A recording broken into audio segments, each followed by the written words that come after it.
Well, hey guys, here in December, I want to talk about Christmas underdogs, right? Those who don't kind of get a lot of real estate in scripture, who don't seem to necessarily be a big part of the story, or they're not mentioned a lot in the story, but they have distinct stories to tell.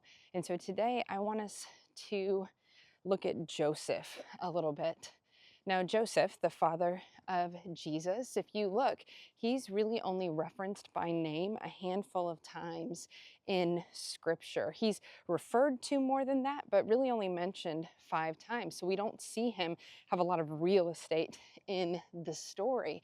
But something we have to pay attention to right from the beginning is that Joseph is referred to as righteous.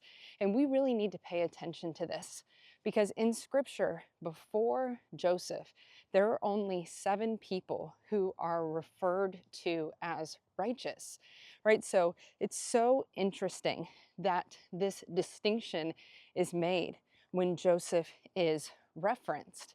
And we see this kind of right off the bat as Joseph chooses not to publicly humiliate or to out Mary when Joseph finds out she's pregnant, but instead decides to divorce her quietly. It reminds me of the verses in Micah, which the prophet Micah, if I can give you kind of a bigger context, he's having a conversation about what faithfulness truly looks like. And it's not these big acts of worship or these big flashy sacrifices and things like that. But he says that faithfulness is to act justly, to love mercy, and to walk humbly. And we see this in Joseph. We see this as he chooses to show this mercy to Mary. It reminds me of when the woman caught in adultery is brought before Jesus. And Jesus, he kneels down in this incredible act of humility, right? Gets down in the dirt and he shows this exceptional mercy to this woman who technically, there's a lot more to the story, but who technically could be condemned. And Jesus opts to love mercy and to walk humbly in this.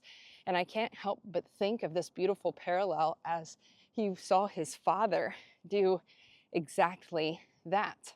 Or we see Joseph's faithfulness when he's told to marry Mary, right? We see him be faithful in that when he is told to flee to Egypt to protect his family.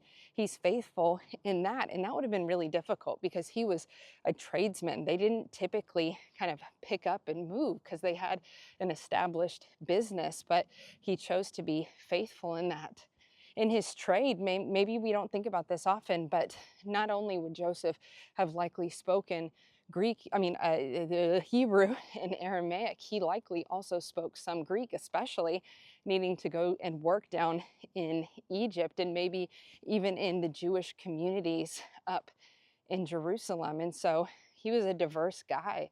And the word that's used, we use the word carpenter to describe him. And it's actually a more diverse word, this word tekton. In the Greek, it has to do with more stonemasonry and metalwork, as well as woodwork. And so Joseph's work was super diverse. It would have included not just homes and buildings, but also farm equipment and maybe even boat repair. So even in this, Jesus would have been exposed while working with his father to lots and lots of different kinds of people.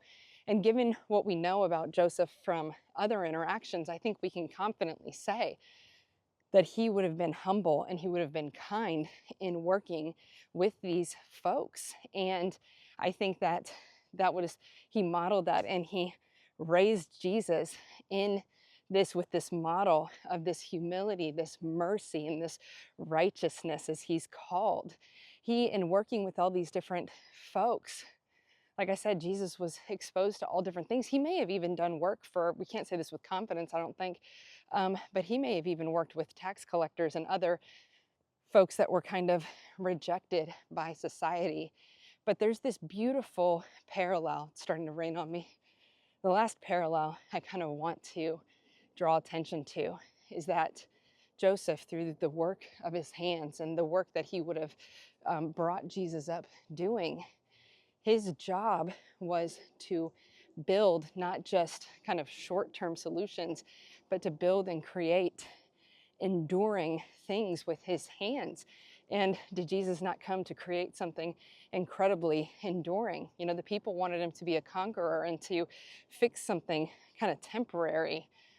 But Jesus, his role, his job, what he did for us was enduring. We also would have, Joseph, his role would have also been to restore, to take broken things and return them to what they were meant to be. And did Jesus not come to restore us to our relationship with God? And so in the Christmas story, when you look at the nativity maybe on your mantle, or you drive by one in somebody's front yard, maybe take a moment to look at Joseph and to let him be this incredible model for us of what righteousness, of what faithfulness looks like. And, you know, often we pay attention to the main characters in the story, but that doesn't mean that others don't have a story to tell. And the same is true for you, right? You have a story to tell. And even though you may not feel like the flashy front man in the story, you are also a part of this greater story, right? In being faithful in what God has put in front of you, you have the opportunity to create and have just a significant impact and to change the world around you, just like Joseph. And so, maybe an underdog in the story that we need to pay attention to today, a faithful carpenter, a righteous man named Joseph, who is a part of the greatest story that's ever been told.